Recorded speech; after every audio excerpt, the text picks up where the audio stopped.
was. Meanwhile, Jake had made so much money that he spent his time gambling, getting richer and richer, and even buying a chain of hotels. But when the time came to repay Match's loan through the Eddies, Jake decided to go on vacation with Billy and his niece instead. That was when Match killed the Eddies for not paying him back. But not before they finally gave up Jake's name as the man who had really been making them all that money. While Match is having dinner at an expensive restaurant, one of his men walks over and tells him a made-up story about Jake killing one of their guys and getting away. As Match tries to figure out how Jake could possibly overpower a 4-time bodybuilding champion, Sorter notices Lord John's girlfriend is disguised as a waitress. Without hesitation, Sorter shoots her, tells the nearest guard to check the body, then calmly walks through the kitchen and outside to go after her getaway driver. As the whole restaurant scatters in chaos, guards rush over and pin Match to the floor to protect him, because nobody knows where the shot came from or if there are more shooters hiding nearby. But what none of them realize is that the waitress isn't dead yet. Trapped under the guards and unable to move, Match knows. Notices she's still holding a gun and aiming it straight at him. He desperately tries to get the guards' attention, but they're too busy searching the room for danger to notice what's happening right under the table. The waitress starts shooting, and Match begins twisting and struggling, trying to break free from the guard holding him down. She manages to shoot one of his fingers off, but just before she can line up the final shot, Match grabs a backup gun, strapped to one of the guard's ankles, and finally takes her out. To everyone's shock, outside, Sorter catches up with the driver and eliminates him after the driver confirms that Lord John himself ordered the hit. A furious Match sends Sorter straight to Lord John's hideout to wipe everyone out. Sorter sneaks into the control room and takes out every guard inside before checking the security cameras and spotting Lord John sitting in the next room. He then drills a tiny hole in the wall separating them and slides his gun through the opening.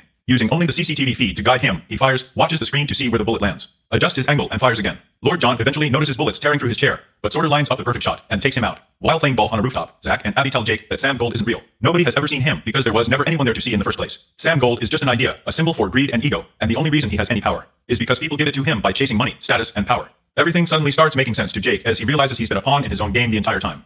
His real enemy was inside his own head all along, which perfectly matches the ultimate rule of the scam. Your enemy hides in the last place you would ever think to look. Sam Gold is really all the worst parts of Jake, his fear, his ego, his dark thoughts, and all the inner demons controlling him. To win the game, he has to change the rules and stop letting his ego run his life.